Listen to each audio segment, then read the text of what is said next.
Oke teman-teman, Assalamualaikum warahmatullahi wabarakatuh. Saya Alfred Satya. Nah, dalam video kali ini saya akan memberikan materi kepada teman-teman sekalian mengenai desentralisasi pengelolaan energi terbarukan. Jadi, apa itu energi terbarukan? Menurut KBBI, energi terbarukan adalah energi yang berasal dari proses alam yang berkelanjutan, seperti tenaga surya, tenaga angin, arus air dari proses biologi, dan panas bumi. Energi yang terbarukan merupakan sebuah opsi lain atas pengembangan dari berbagai sumber daya yang sudah ada.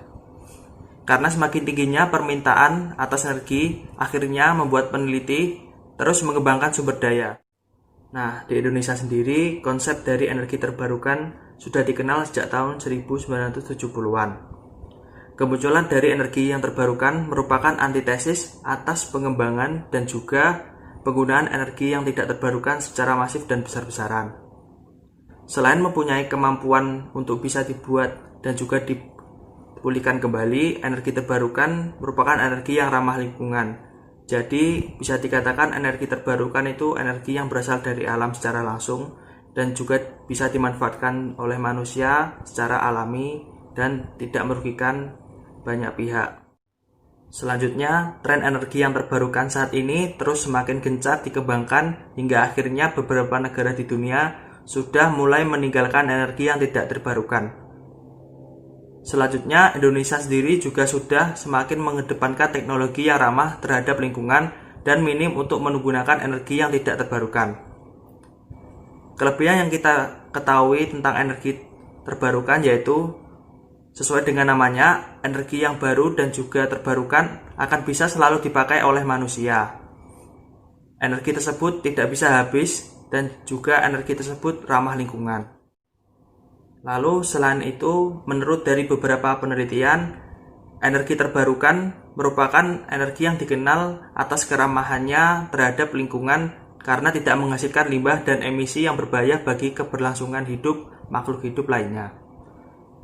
Energi yang terbarukan juga bisa didapatkan secara gratis, seperti sumber daya matahari ataupun air yang mengalir secara terus-menerus, dan tidak diperlukan sebuah investasi dengan jumlah yang besar agar dapat mengolah sumber daya terbarukan tersebut, di mana sumber daya terbarukan tersebut merupakan sebuah energi yang bisa digunakan dan juga dipakai setiap harinya secara gratis dan terus-menerus. Nah, setelah kita tahu mengenai apa saja manfaat dari energi terbarukan dan juga bagaimana pemanfaatannya di Indonesia, sekarang kita menuju pada desentralisasi energi terbarukan untuk negara kita Indonesia. Jadi desentralisasi energi terbarukan ataupun desentralisasi listrik yang dimana pada saat ini kondisi geografis di Indonesia dan juga sistem listrik nasional, di mana sistem listrik nasional yang terpusat seperti saat ini membuat paling tidak sepertiga masyarakat Indonesia belum dapat menikmati listrik secara langsung dari negara. Nah, menurut data dari pemerintah menunjukkan bahwa penggunaan energi terbarukan di Indonesia pada saat ini hanya mencapai angka 5%, atau sementara kurang 95% dari energi yang ada di Indonesia yang bisa diperbarui. Energi tersebut masih digantungkan pada bahan bakar fosil seperti minyak bumi, gas, dan batu bara yang cadangannya semakin menipis dan begitu lama jika digunakan akan habis. Desentralisasi energi terbarukan merupakan upaya yang penting dilakukan guna mencapai solusi akses listrik ke berbagai daerah di tanah air. Desentralisasi energi terbarukan adalah solusi yang mencapai 100% akses listrik untuk semua masyarakat yang ada di negara Indonesia. Karena dalam hal itu bertujuan untuk melindungi lingkungan hidup atau lingkungan alam di Indonesia dan juga menciptakan lapangan kerja serta memiliki efek positif pada mitigasi perubahan iklim. Apalagi selanjutnya Indonesia sangat rentan terhadap ancaman global yang mengancam berbagai kehidupan yang sekarang terjadi. Indonesia perlu terus mendorong mengembangkan energi terbarukan pada saat ini. Nah, jadi pemerintah negara Indonesia harus bisa untuk melakukan desentralisasi mengenai energi terbarukan, di mana penggunaan energi terbarukan ini mampu menjadi solusi yang solutif bagi ketahanan energi yang berkelanjutan.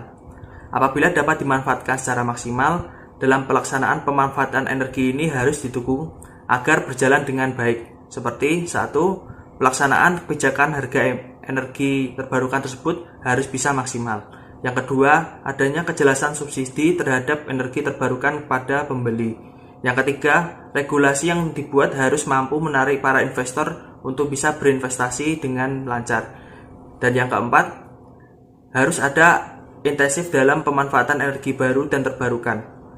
Yang kelima, ketersediaan instrumen pembiayaan dan juga kesesuaian dengan kebutuhan investasi energi yang baru. Dan yang terakhir, yang keenam, proses perizinan yang tidak rumit dan proses perizinan yang tidak memakan waktu yang banyak.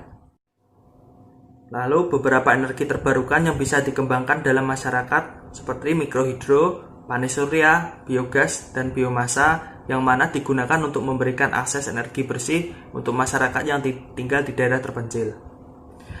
Pemerintah daerah diharapkan bisa menghasilkan energi sendiri, khususnya adalah daerah yang berada di pulau-pulau terpencil, di mana wilayah tersebut berada di wilayah perbatasan yang jauh dari sumber alam, yang mana jenis energi yang dapat dikembangkan pada daerah tersebut seperti energi panas matahari, angin, dan hidrogen.